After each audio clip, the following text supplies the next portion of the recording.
Every firefighter knows that fire is dangerous, but almost nobody understands that the most dangerous part of your shift doesn't happen on the fireground. It happens in the hours after, when we're back at the station, eating dinner, thinking our job is over. Because inside your body, a clock started the second you got on the fire. And what happens over the next 24 hours determines whether these chemicals leave your body or stay in for the next decade. And in the academy, they taught us all about fighting fire. But here's something nobody taught us. When you come off a fire, there's a window, a very specific time-sensitive window where the carcinogens on our bodies are still removable. And almost every firefighter in the country is missing it. Not because we're lazy, but because nobody told us that it exists. Think about it like a spill on the countertop. If you wipe it off immediately, it comes right off. Leave it for an hour, it starts to seep into the grout. Leave it overnight, it stains. You can scrub all you want, but it's in there now. And that's exactly what's happening to our skin after the fire. The chemicals, the dioxins, the flame retardants, the heavy metals, for the first 30 to 60 minutes, they're sitting on the surface of our skin, on our neck, behind our ears, in the fold where your hood meets your coat. They're right there, removable, wipeable. But here's the thing about a spill. It doesn't announce when it's about to set. There's no alarm that goes off at minute 59. The absorption just starts. Quietly. And once it does, no shower in the world is pulling it back out. I call this the invisible clock. It starts the moment you are exposed to toxins, and you have roughly 60 minutes before surface-bound contaminants begin crossing into your system. Every firefighter has this clock running after every single fire and every training burn where we're using live material.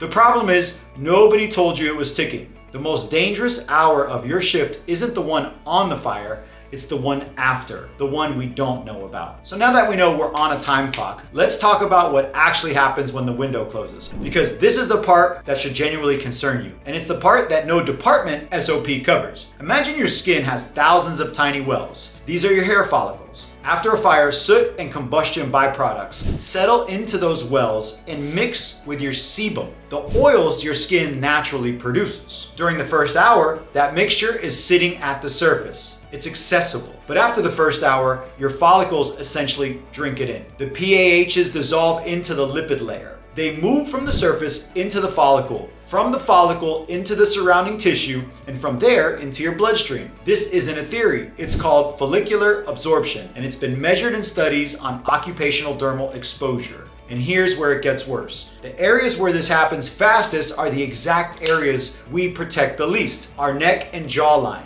Thin skin, high blood flow, directly at the gear to skin interface. Behind your ears, some of the thinnest skin on your body where soot packs into the folds, your groin and waistline. Maximum heat, maximum sweat, maximum pore dilation, and flame retardants migrating directly off your gear into your body, through your armpits and your hands and forearms during overhaul. These zones aren't just exposed, they're designed to absorb, and most of us address them with a bar of soap and a 4-minute shower hours after the fire. I call this phase the takeover, because that's exactly what it is. The chemicals take over from surface contamination to systemic contamination. And once the takeover happens, you're no longer dealing with something you can wash off, you're dealing with something your body has to process internally. And that's a completely different problem. You can't scrub your bloodstream with soap. Now, all of us are not going to be able to shower 1 hour after a fire. So the chemicals are going to get into our blood. And this is where most people assume the body just handles it, filters it out, flushes it, moves on. And for some chemicals, that's partially true. But for the specific compounds firefighters are exposed to, that's not what happened. Not even close. Think of your body fat like a vault, not a filter, a vault, where certain chemicals enter your bloodstream. Dioxins, brominated flame retardants, PCBs. Your body doesn't know how to break them down efficiently. So it does the next best thing. It stores them. It locks them away in adipose tissue to keep them out of active circulation. Sounds like a decent safety mechanism, right? Except the vault doesn't empty. Dioxins have a half-life of 7 to 11 years in human fat tissue.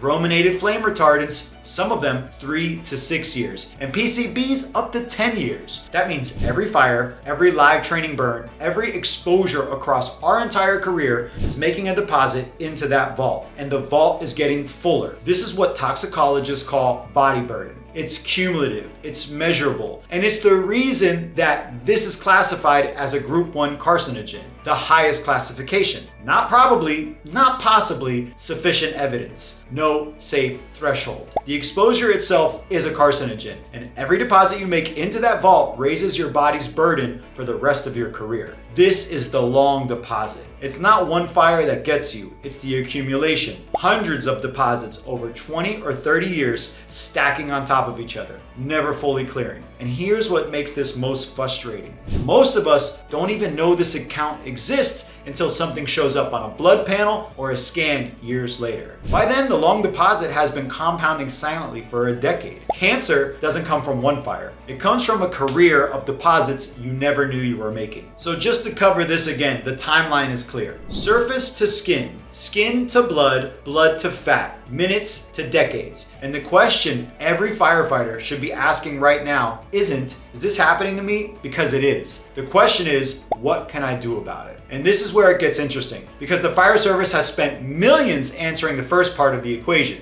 Diesel exhaust extraction systems, gear extractors, NFPA 1851 compliant cleaning, decon SOPs, all of it focused on reducing what lands on you, the external side. And that matters, but here's the gap. There's no SOP, no training, no department issued protocol for supporting what happens after the chemicals are already inside you. No education on how your liver processes these PAHs. No guidance on how to support the internal pathways that determine whether these chemicals get eliminated or stored in your fat for the next decade. We engineered solutions for the gear, we engineered solutions for the air in the bay, we left the human completely unaddressed. That's the real question. Not whether you're being exposed, but whether your body can actually clear what it's absorbing. Because the timeline I just walked through, it's not a death sentence. Your body has internal detox pathways. They can clear these compounds, but for most of us, these pathways are compromised by the shift work, chronic inflammation, poor nutrition, and the sheer volume of exposure. And what most of us are doing to combat this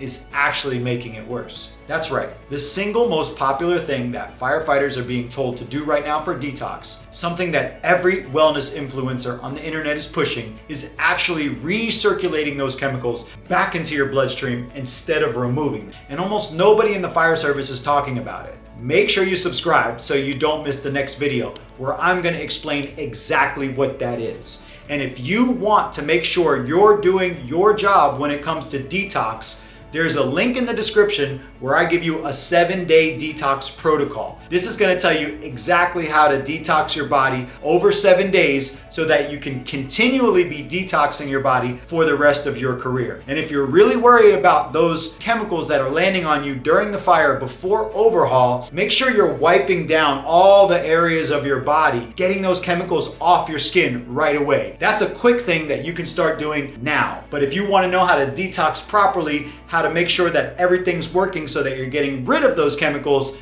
click the link in the description and it'll explain everything. See you on the next video.